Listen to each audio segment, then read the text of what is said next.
Welcome to today's panel, Healthcare Price Transparency, Regulation, Data and Implications for Commercial Plans and Pricing. I'm really excited to hear from our amazing panel of experts who will help us check in on how this price transparency initiative is empowering patients and employers to stimulate competition and contain healthcare costs, and what barriers to keep that momentum going, what barriers we face. But first, I want to introduce you all to HBHI, the Hopkins Business of Health Initiative, and our webinar series. I'm Dan Polsky, Director of the Hopkins Business of Health Initiative. HBHI is a Hopkins-wide organization bringing together scholars from across the university who are working together for an accessible and trustworthy healthcare system for the nation that delivers value and affordability to society through a focus on the role of business and incentives. So as part of this effort, we host a monthly conversation on the business of health, where we bring together experts to discuss emerging issues.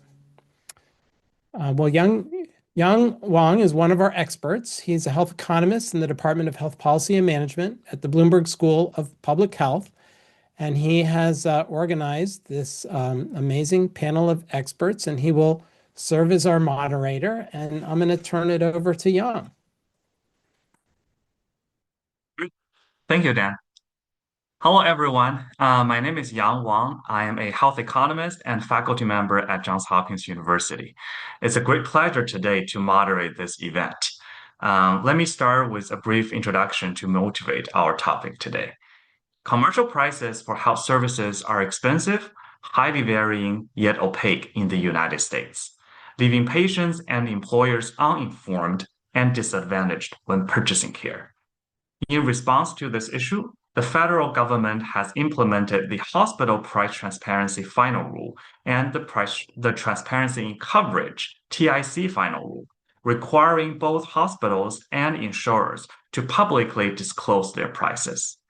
It's an effort that aims to promote price transparency, price comparison, to foster competition in the healthcare market, and eventually improve access to care and contain healthcare spending. Therefore, in this webinar, it's my great pleasure to invite three expert speakers to discuss this topic. We have Dr. Christopher Whaley, an associate professor from Brown University School of Public Health.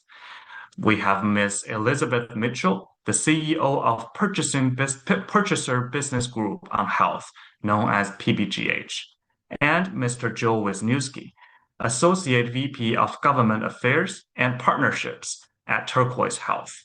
Together, we will discuss and share our thoughts regarding the price transparency policy, data analytics, and actionable implications to commercial employer plans.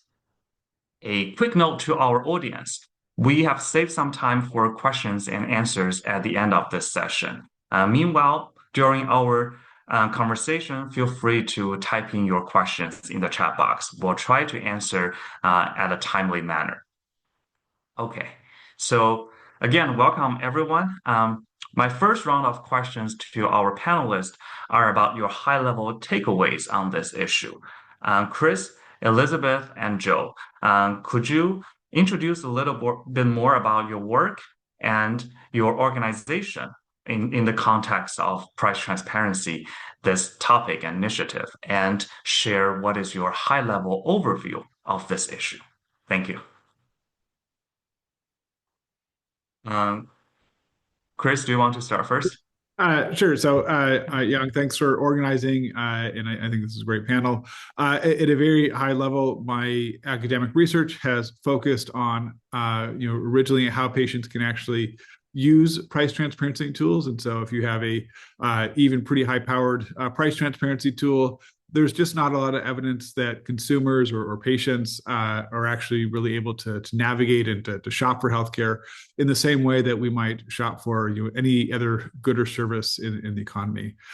Since then, I've taken some of that work and those findings to go maybe a little bit upstream of patient decisions and actually work on how price transparency initiatives can actually inform not necessarily patient shopping decisions, but how, say, networks or purchasing strategies by employers, unions, insurers, et cetera, can actually use price transparency data. So if you are designing networks and essentially responsible for purchasing insurance on behalf of a large workforce, you need to know your prices and the prices that are being negotiated on your behalf.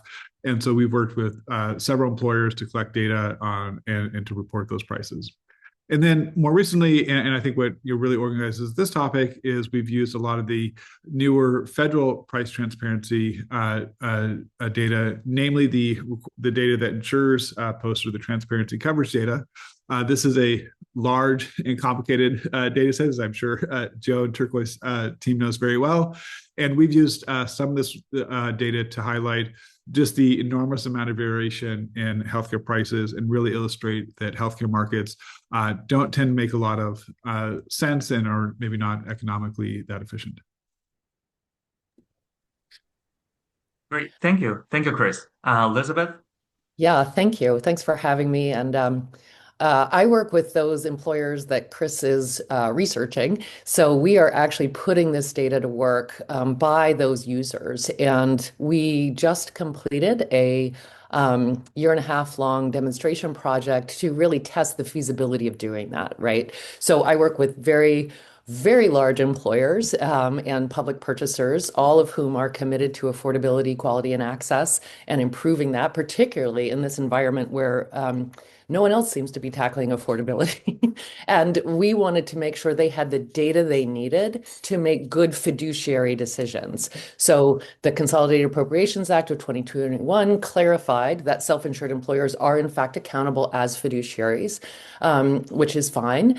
And yet they have to have the tools to be able to play that role effectively. So we assembled all of the tick and hospital data with claims data from 5 jumbo employers.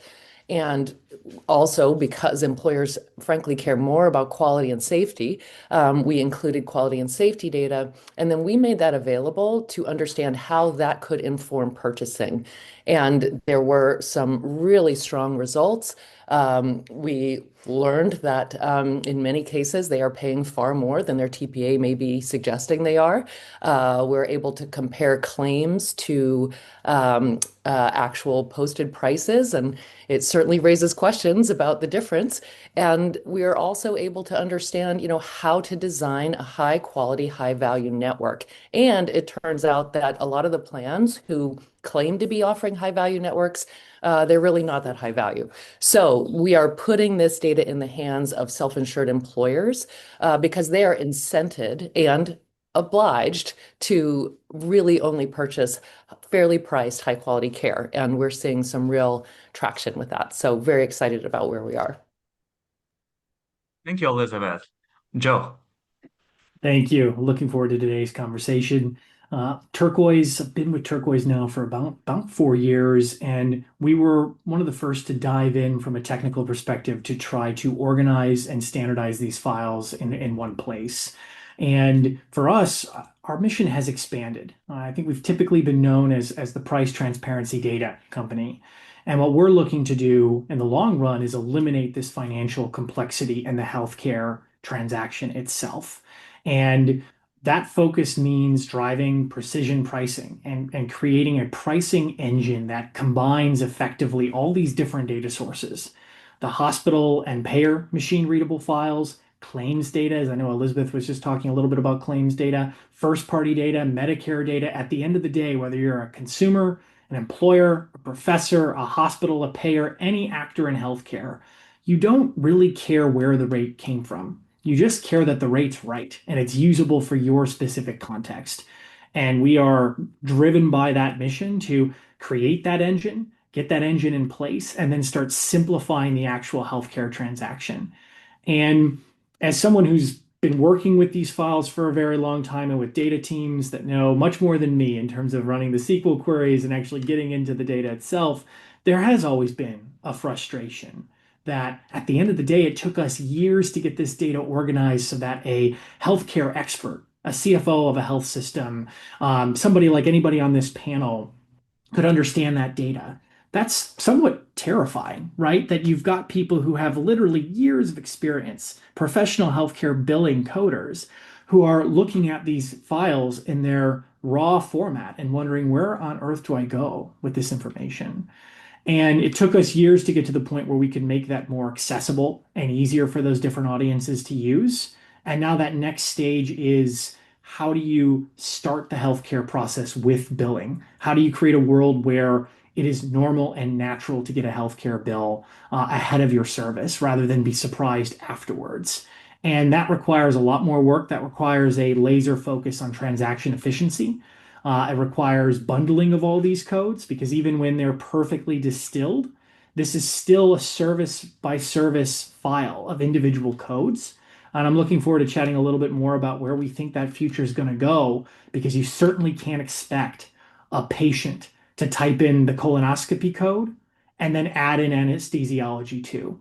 And I think we're in this era of almost like the first people who shopped online, right? If you go back to the 90s, or the early 2000s, online shopping was considered this wild idea that people were like, I'm putting my credit card in a form online. What on earth? I would never do that, right? It was very questionable to shop online. And now, of course, that's completely changed. I think there's a lot of similarities to that journey with patients, that one day we will get to an era of truly shoppable services. And we're in the very, very beginning stages of that. So looking forward to the chat today. Thank you, Joe. Thank you all panelists for sharing your high-level overview, your perspectives on this topic. Now I have a couple more specific questions for each panelist. I want to start with Chris first. So Chris, as an expert in health economics and pricing research, you've led the famous Rand Hospital Price Transparency Study using claims data. I'm curious, what is your thoughts on the price transparency data the federal, both hospital and payer disclosed, in the context of further advancing empirical research in healthcare pricing, and what is its uniqueness, both in strength and limitations compared to claims data? I think that's a great question. I think that in many cases, it's not really an either or question. And in many cases, each data set, whether it's claims or the tick data that insurers post on their full set of negotiated rates, offer unique advantages and disadvantages. So on the claims data, that is the accounting record of what was actually paid between an insurer and a provider. And so you have lots of visibility into what do transactions really look like.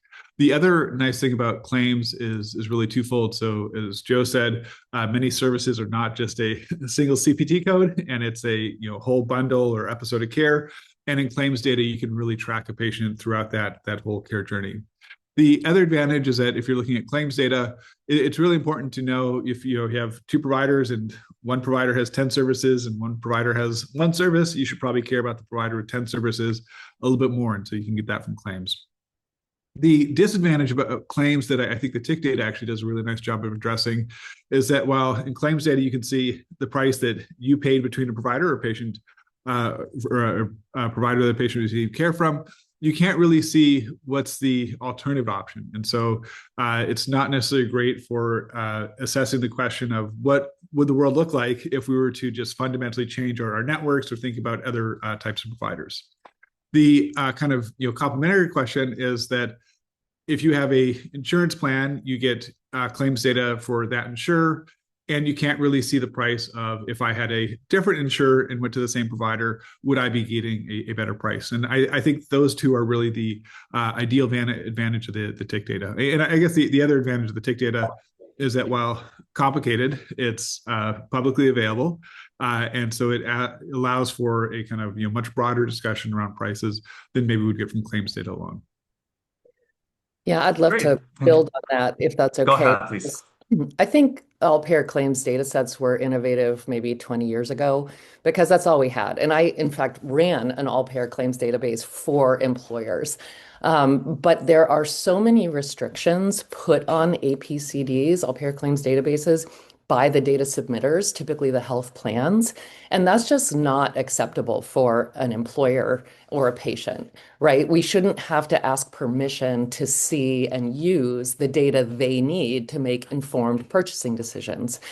And I can't imagine not using the actual pricing data because now that's available. And, in my view, it never should have required federal policy to get transparent pricing. Like any other industry just does that because their customers need it. But healthcare's different. And the industry has fought transparency for decades. But we're here now and we have this information. So to me, it is an incredibly important addition to what is available because, as Chris said, you can find out what the price, actually was or should have been, and then compare that to your claims. And you start to see some medical spread pricing, right? It is not one-to-one. And some of our members are looking at the posted prices and then comparing it to their claims and realizing they are overpaying. And that is leading to some really interesting conversations and in some cases, some refunds. But we are very early days there. But it is really it is necessary for self-insured employers on behalf of their workforce to have the actual pricing information.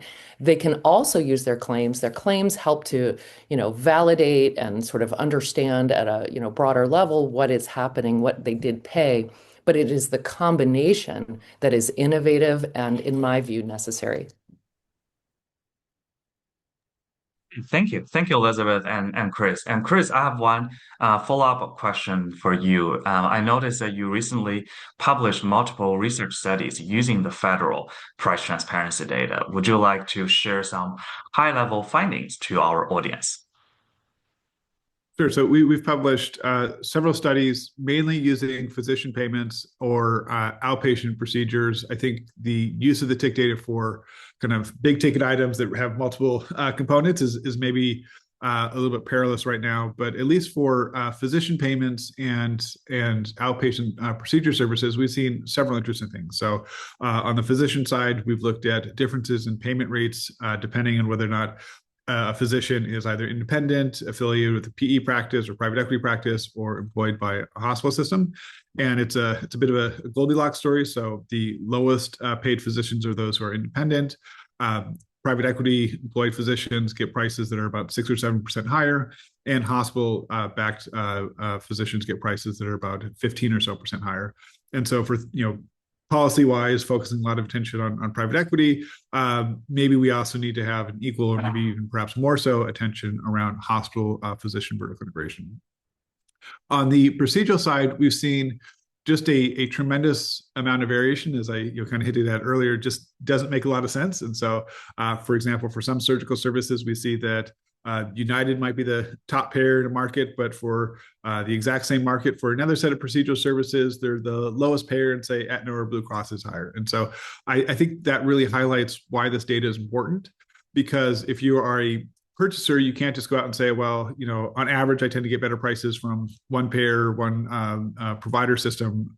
It's really a procedure by procedure difference. And so you actually need to know at a pretty granular level, both at your payer and provider level, what prices look like. And I guess just one last point that we had in a recent study in Health Affairs is one of the, I think, other advantages of the tick data is you can use it to not just back out or get information on prices, but you can also use it to infer network size and network scope.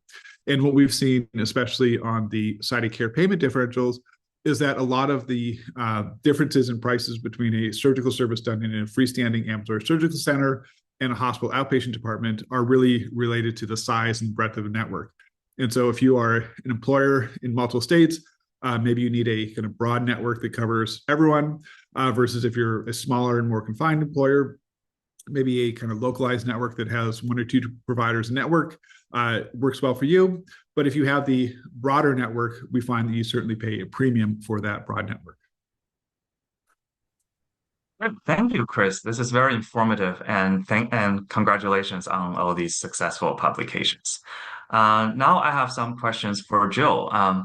Joe, I know that Turquoise Health is a leading health data and IT firm in price transparency work.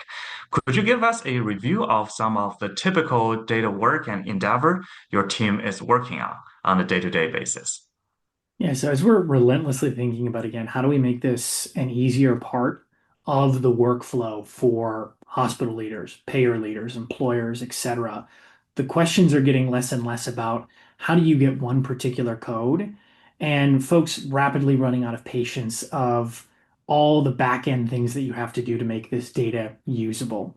And in that 3 year span that I was describing earlier, when we were just relentlessly working through the data issues, a couple of the things we really zeroed in on that could be challenges. And I'm sure all the other panelists here will say the same thing of knowing some of these challenges were that the data work would usually back in the day involve simplifying the EINs and NPIs of providers listed. Something as fundamental as just opening up one of these payer files and saying that's St. Joseph's hospital rates, or that is, Memorial Herman's XYZ rates. Even that could be difficult because in many instances, the unique identifier was simply a tax number, right? And not an NPI. So if I wanted to do something as simple as, hey, give me all the ASC rates in Dallas, that in itself wasn't doable in a lot of the raw files. And technically, the payers were following the rules. An EIN was an allowed unique identifier. And if anyone on this call wants to go through a fun exercise, you can just simply Google United Healthcare price transparency, and you'll see one link at the top. Click on that link. Your Chrome browser might freeze for a minute, but what's going to happen is, yeah, I'm seeing some grins. I know somebody's opened it up before. You're going to get 61,000 separate JSON files. One of them is literally from a company called like Tom Plumber. So you can get down to literally Tom the Plumber's rates if you choose to do so. But for a common analysis of what our customers wanted, back in 2022, that could take weeks of time and effort to download the data, clean it up, and get it into a better position. Now we're at a point where it takes seconds to run that and get that result. So we're starting to get out of this world of the data is really hard to use, which is a sigh of relief because we want to focus on patient usage. We want to focus on bundling the rates ahead of time for real usability across employers and patients. So I'd say like that typical data work has started to shift away from basic data management questions or basic analytics of, hey, I'm a hospital leader, an imaging center opened up down the street, and I want to see what their rates are. And I need to be more competitive and consider lowering my rates or whatever their tactic might be from a hospital perspective. Those questions, of course, are still there, but folks want more now. They want to build this into the center of their contract negotiation. If they're a hospital or a payer, they both want to be able to use the same data set to negotiate back and forth. And then an actual impact of results, we're viewing results more and more, not just how many folks are using this data from a business to business perspective, but how many patients are going to fundamentally be using this data in the long run. And I think that's a critical shift in our transformation from just pricing transparency data to being this workflow and the actual focus of the transaction efficiency, which is really, really critical to make this easier for patients. So a good example of this transformation is we are working on open license bundles that anyone can use. They're on our website. We're up to about 300 of these bundles.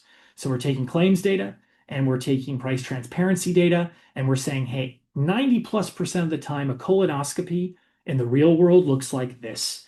X, Y, and Z codes. There's an anchor CPT code, there's an anesthesiology code, and there's a handful of other codes. We think those are going to be the bigger questions in the long run as the industry prepares for advanced explanation of benefits enforcement, for example, which is gaining traction and I think is coming. Yeah, I'd love to build on that a little because we are also excited about that advanced EOB option because you need the price before you commit to buying it, right? When you like, I want to just introduce a little reality here, right? But so we talk to procurement teams at these large employers. They're like, well, how much does it cost? And You can't answer the question. It is the only thing they buy where they can't find a price. And then the next question is, well, how much should it cost? These are utterly reasonable questions that to date we have not been able to answer. I really want to give a shout out to Turquoise because we did use their data in our work.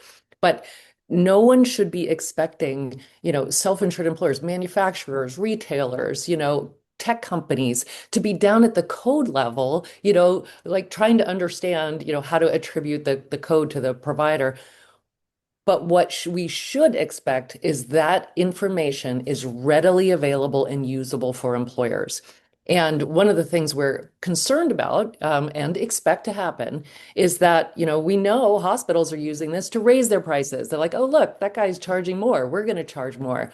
We are trying to use it for affordability because self-insured employers are incented to reduce costs.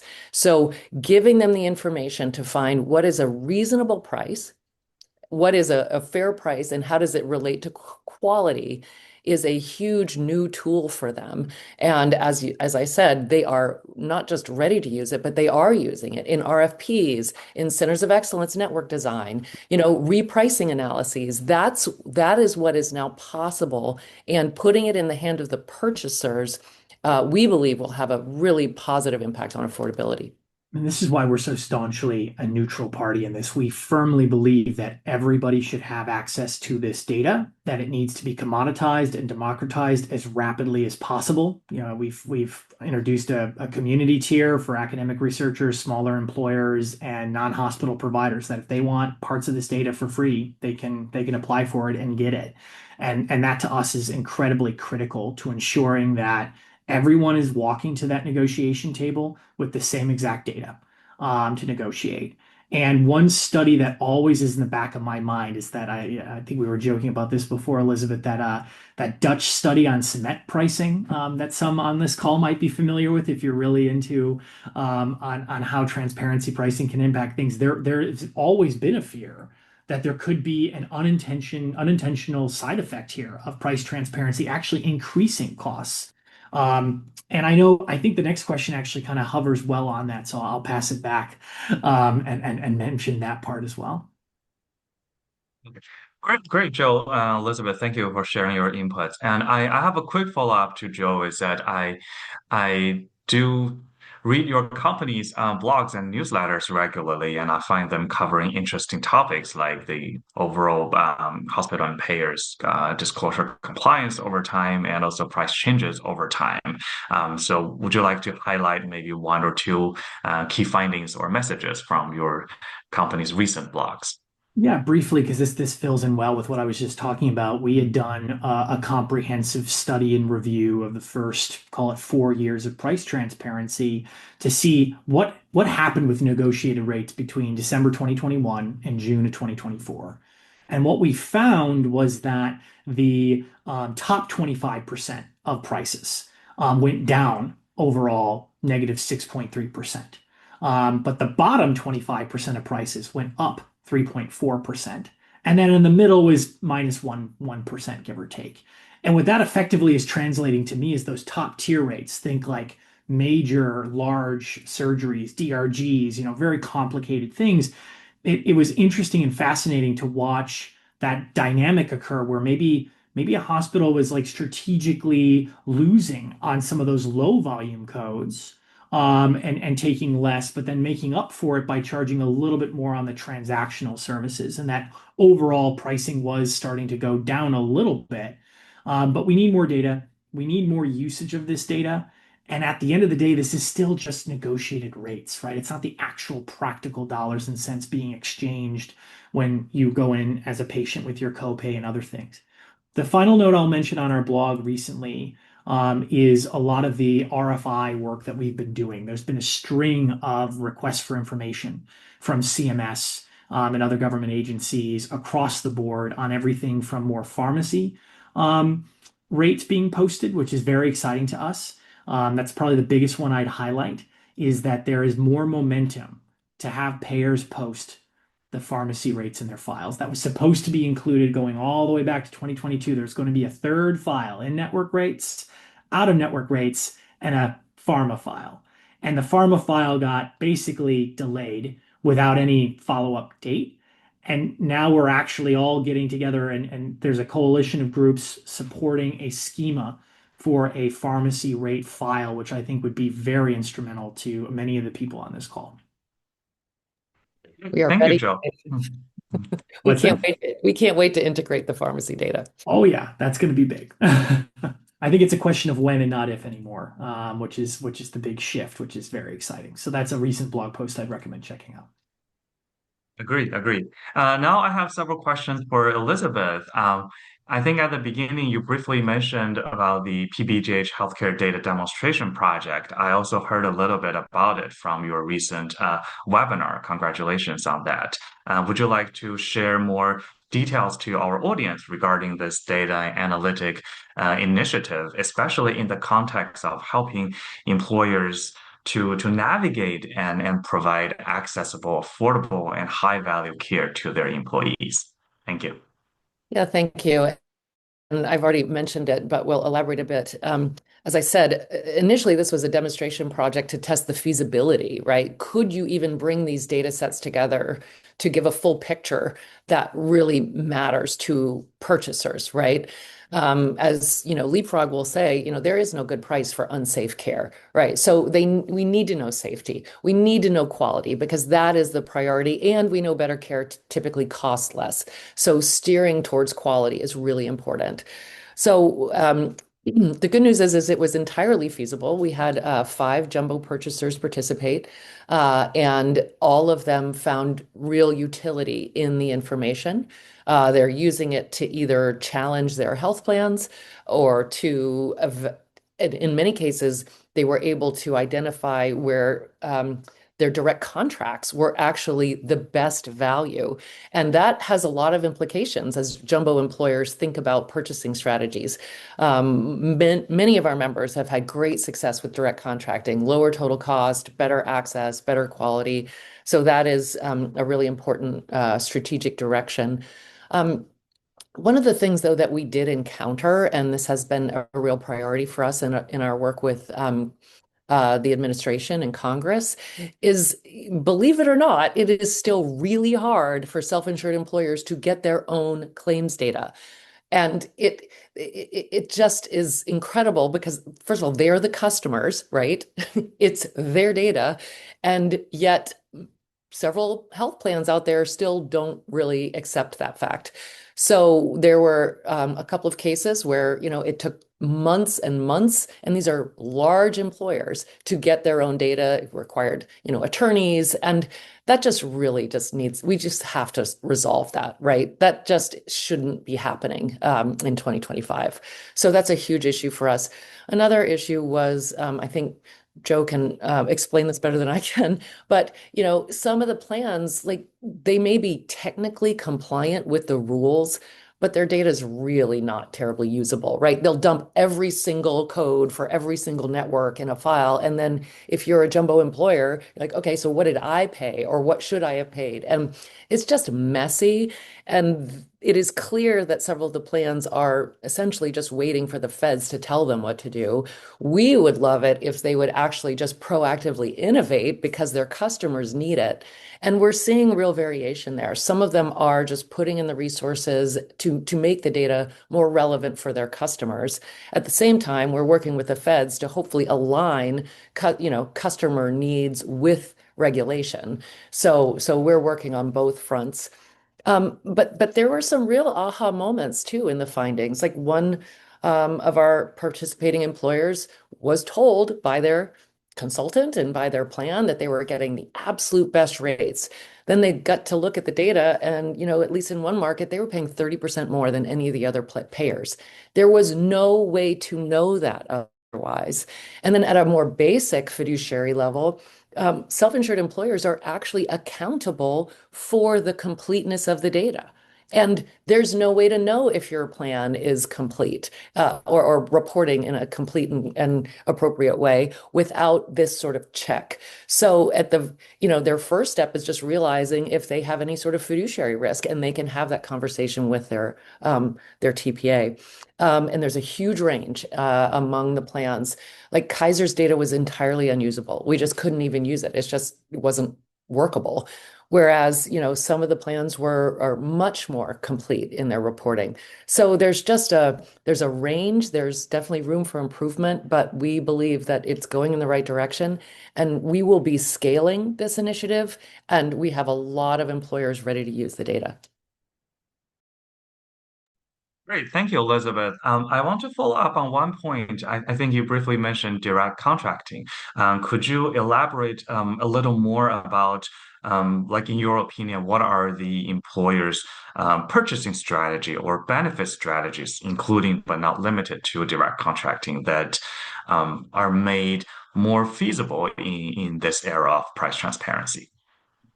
Yeah, it's a great question. So I would say about, I don't know, 20% of PBGH members have been doing direct contracting for many years. So there's a lot of experience there.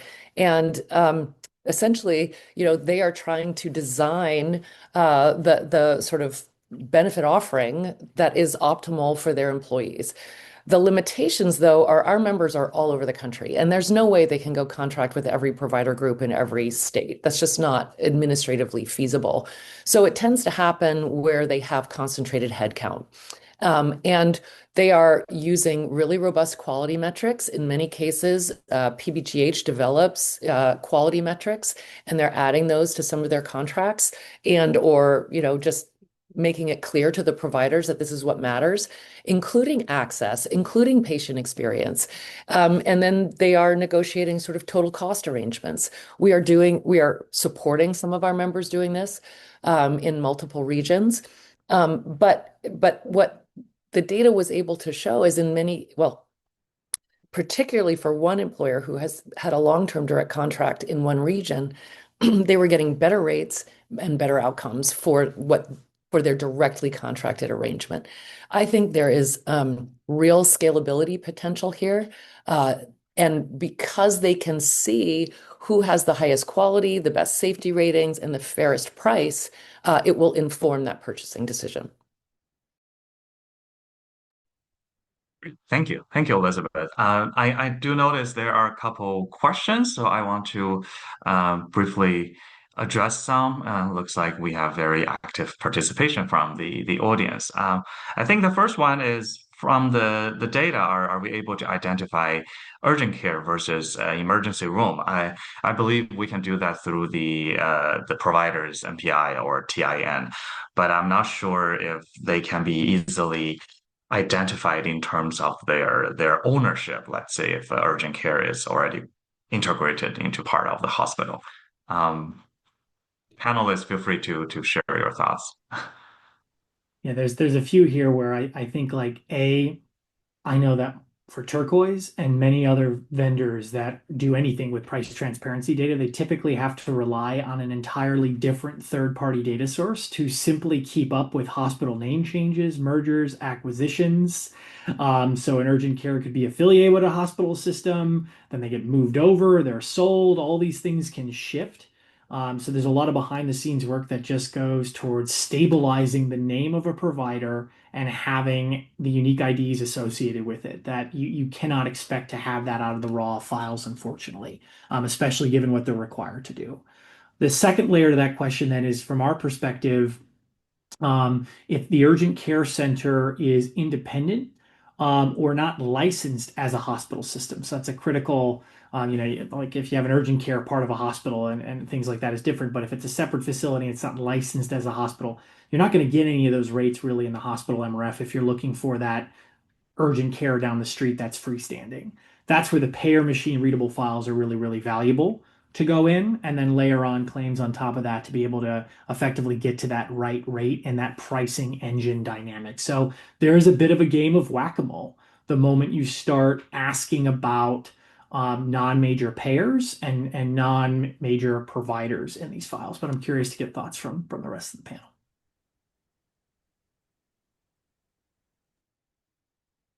Yeah, I more or less agree with that. I think the advantage of the data is to see prices that a given provider gets, but then it's a little bit of unpeeling the onion of who's actually negotiating that price on behalf of that provider, and whether that's the urgent care center, or say a physician or physician practice, or a private equity company, a hospital system, or even a own insurance company. And so understanding ownership, affiliation, and organizational structure patterns in healthcare markets is severely lacking. And while we have good data on prices through the tick requirements, in some sense, we need, I think, at least a second transparency requirement of who does your doctor actually work for. I'll just agree, defer to the technical experts, but again, from a customer's perspective, it shouldn't be this hard, right? We relied on third parties, Turquoise, Milliman, Embold, and others to make this data usable. But hopefully, particularly in the new schemas, the new regs, this becomes easier because they need to know who they're paying for what and how much it costs and if it's good quality. Great, thank you all. I noticed there are a couple more questions. Given the time, we are moving on into the next section of questions. And again, we have time at the end for more questions and answers. So thank you all three panelists for sharing your thoughts about your work, your perspective on the data, on the implication to employers. Now I have some questions about policymaking for price transparency, especially at the federal level. I'm curious that, let's say, if all of you are in a conversation with a CMS societal officers or congressional staff members who are working on improve the current price transparency regulations or future legislation work, what would be your number one recommendation to them? And feel free to start. Yeah. So if you look at the at least the hospital posted, or sorry, the insurer posted transparency data, it's collectively larger than the entire library of Netflix, according to some estimates, and it's released on a monthly basis. And so every month you have a new Netflix that's dropped, and people like Turquoise or employers or other groups have to go out and collect that data. A big reason why the data files are so large is that they aren't constructed in an efficient way. And so Joe mentioned a standardized schema that I've helped with, and Turquoise and others have also been pretty active in actually giving information to SSIO and CMS on. This is a way that actual users of the data think that the data can be constructed a little bit more efficiently. So it's not this huge data dump every month, and it can allow broader access to the data, much more usability of the data, and can actually make sure that we're actually confident in what we're measuring. Yeah, it's been really great to see a unique coalition of folks come together on pushing through, whether that's academics, businesses like Turquoise, nonprofits like Patients' Rights Advocate. The Foo Fighters are involved too, technically, as well. It is a really broad coalition that is coming together to make these pushes. My specific recommendation would be to just enforce advanced explanation of benefits. You've got a law that's already on the books through the No Surprises Act, and good faith estimates, cash pay, patients are uninsured. That's being enforced. And if you go to any hospital website and Google good faith estimate plus hospital name, you're overwhelmingly likely to get some kind of page that effectively says you have a right to a bill ahead of non-emergency care. And if you're paying cash or if you're uninsured, if we're off by more than $400, you can challenge this bill. And it's a hidden secret on a lot of these pages, and it's a gold mine sitting there. But the problem is, of course, overwhelmingly on this call, you're getting your insurance through your employer, and you are not paying with cash for a lot of these services. So that instantly puts you over on that advanced EOB side of things, which is not being enforced today. And I think if that were to happen, if that were to be enforced, it would force a lot of the common sense elements that Elizabeth was just saying earlier of like, why is this not like every other transaction? Like, what is going on here? Why do vendors like Turquoise have to like buy 4 other data sets and merge it with 3 other data sets and then combine it one more time to give her an answer on a code or a bundle? And I think the AOB, if enforced, would truly help push that because then everyone would have a right to a bill ahead of a healthcare non-emergency service, I should say.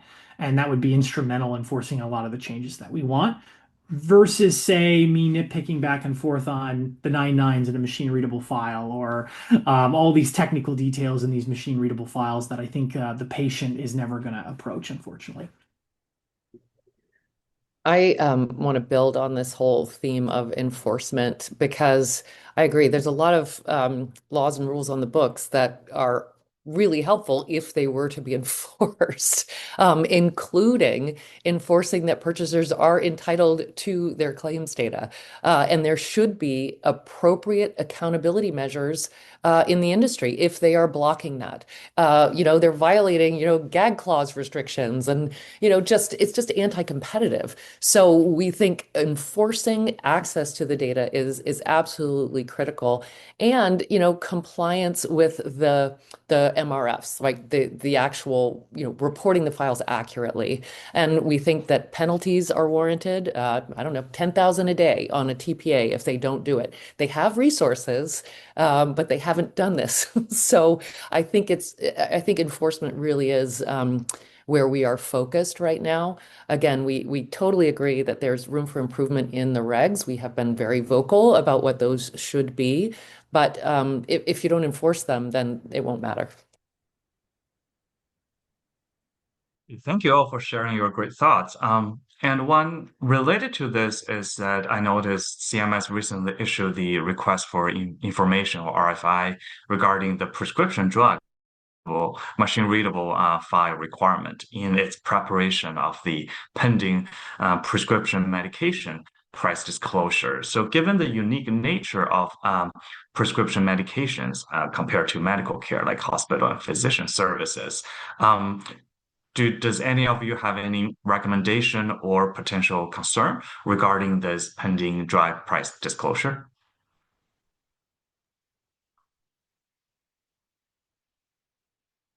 I think overall, not having the prescription drug files is a huge missed opportunity. So, thinking, putting my economist hat on, one of the reasons that, maybe people don't shop for hospital services or physician care is that they're just not very price sensitive.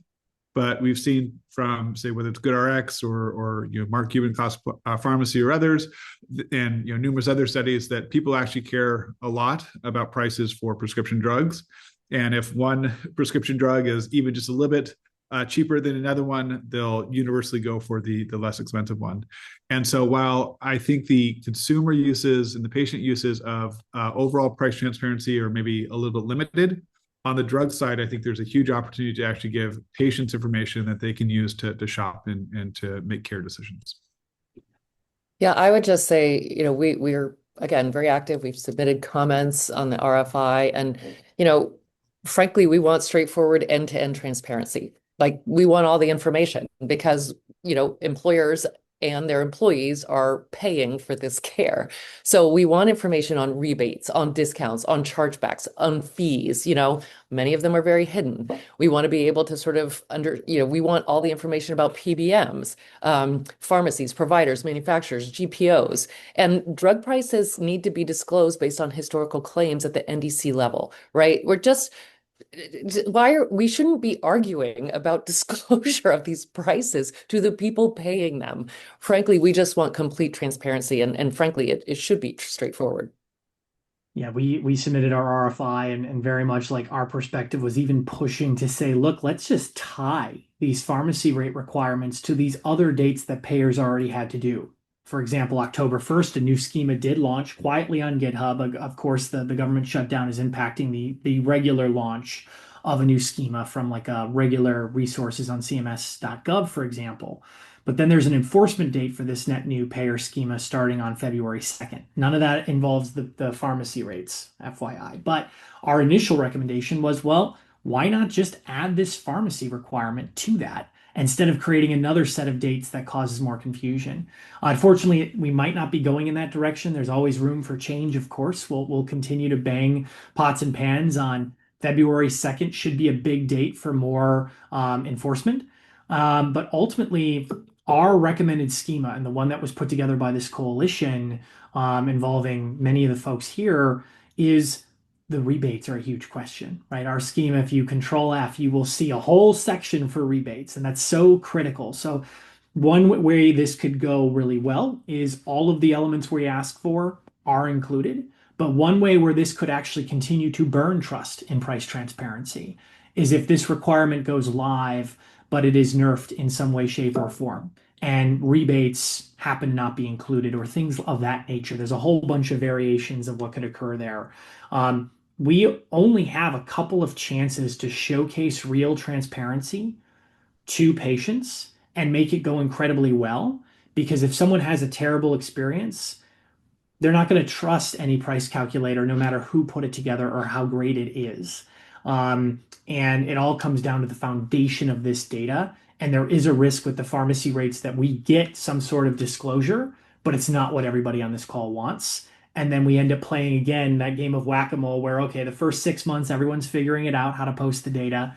Then the enforcement increases, then more requirements are made later on. And that wastes a lot of time. And ideally, that process gets faster and faster versus the first iteration of transparency. I would just throw in here, right? Like transparency is obviously necessary, but insufficient. But if we want a competitive market in the commercial healthcare sector, you've got to have it. You cannot have a competitive market without price transparency. So, the alternative is government rate setting, right? Like just, Medicare can set all the rates. I represent, Fortune 50 companies. They are, pro-market. But right now, the market simply doesn't work, and transparency is absolutely necessary to change that. I'd add like the awkward dynamic to this is I think I made that analogy about shopping online, right? And how we need to get this easier over time. I'll throw you another common sense analogy for the average patient is I think a lot of patients want healthcare to be like buying eggs at the grocery store. I know the price, it's upfront, it's easy.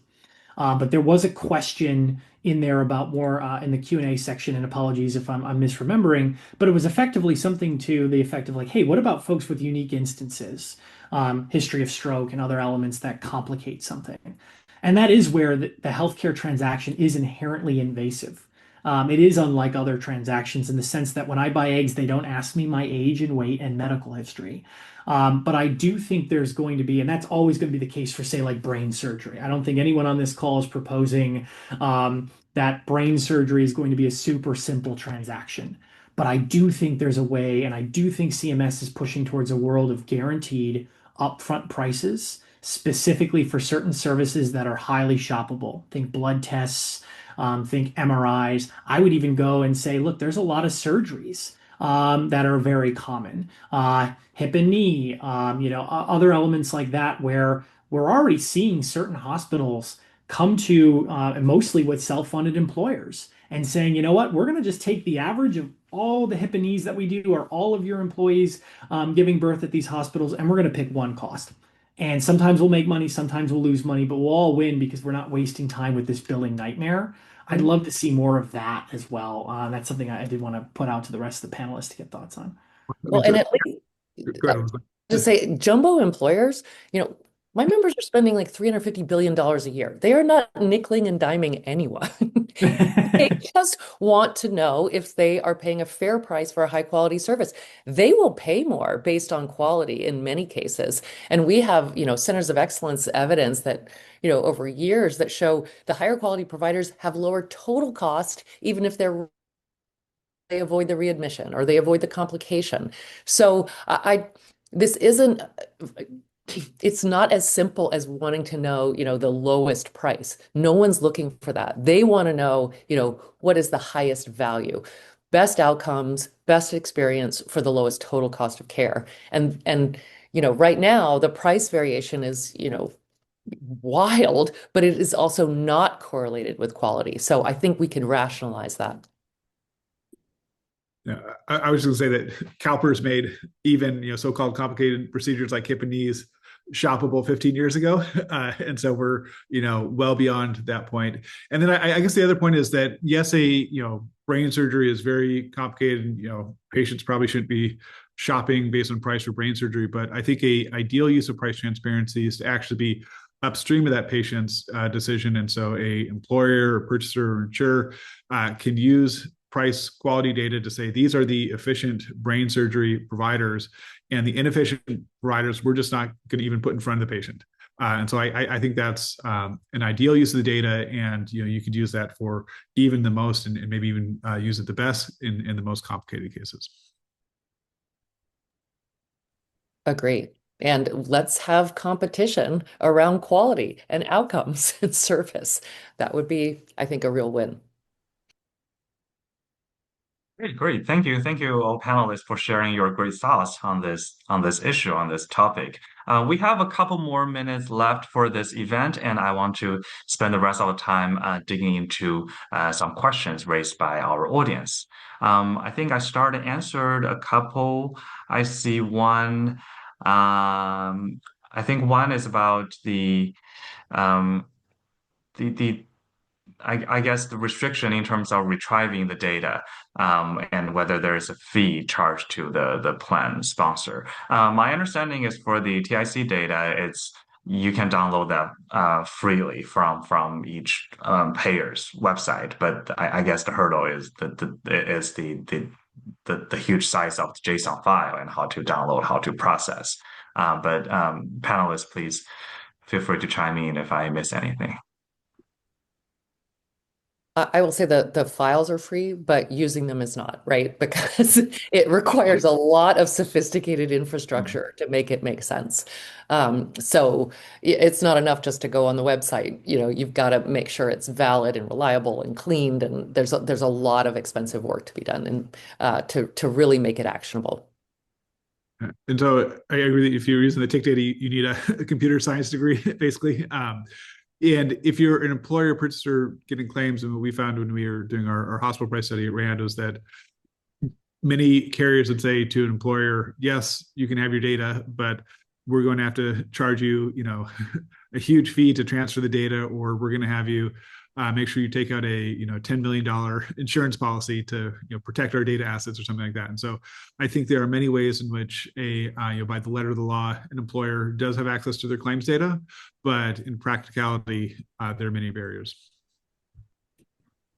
Yep, I would second all of that. It's the problem is I could give you 1,000 different answers depending on which health plan you're talking about. Given each payer has their own intricacies in navigating their file. So I wish I had a straightforward answer, but to Elizabeth's point, the amount of technical and actual coding understanding, billing understanding of how this works is it's pretty immense for folks to tackle on their own. Okay, great. Thank you. I see one question about state level innovation on price transparency rules, if it goes beyond federal rules. The state level initiative I'm aware of are lots of them are prior to the federal level price transparency rule. I think Colorado, I think New Hampshire or Vermont these days had initiative and requirement that require payers or providers to publicly posting. Sometimes it's at a government sponsored website to promote shoppable service. But I probably miss others. So panelists, feel free to chime in. So, or go ahead, Elizabeth. Yeah, I was going to say there have been regional APCDs, statewide APCDs around for decades. As I mentioned, I've worked with many of them. I think that's good, but it's missing the opportunity to use this new data, right? And again, talked about the restrictions from the data submitters. but also most APCs do not understand employers. They don't know what they need, so they don't generate analyses that are relevant or useful for them. So I think there's maybe opportunity there, but it hasn't really been realized. And I know we're up on time, but I'm on the board of the Office of Healthcare Affordability in California, and they are building an APCD for use to sort of monitor healthcare cost increases. And, hopefully that will go hand in hand. But I will say the hospitals just sued us for actually trying to limit their cost increases. So even with the data, there's a lot of other challenges. So I would point to two kind of flavors of policy. So Colorado has, I think, what's a very innovative policy that if you're a hospital and you are non-compliant with the federal policies to post your own rates, you can't go out and sue a Coloradan for unpaid medical debt. And I think that makes sense. Other states have just, gone, I think, the other way and said, look, healthcare markets are fundamentally broken, and especially the prices we pay for hospital care. And we're going to put limits on what hospitals can pay. So whether that's efforts in, say, Indiana, Vermont, or Washington, building off of policies in Oregon, Montana, those are policies to at least put some constraints on price growth. Yeah, I would double down. Colorado is an excellent example. The one last thing I note on Colorado, for the sake of time, is not only are they innovative on the hospital side, they actually just passed their own carbon copy of transparency and coverage signed by their governor. And I think they're in an interesting spot to start that enforcement as well. But it does take time. But I'd say Colorado is leagues beyond most states on both fronts. And excited to see what they actually end up executing on.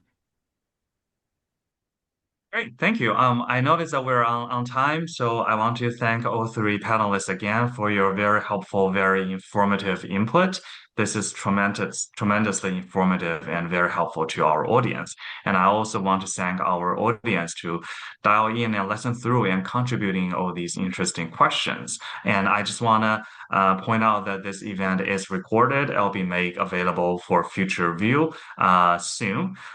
So with that said, thank you all so much again. Have a nice Friday afternoon and have a good weekend. Take care. Bye-bye. Thanks, Whitney. Bye.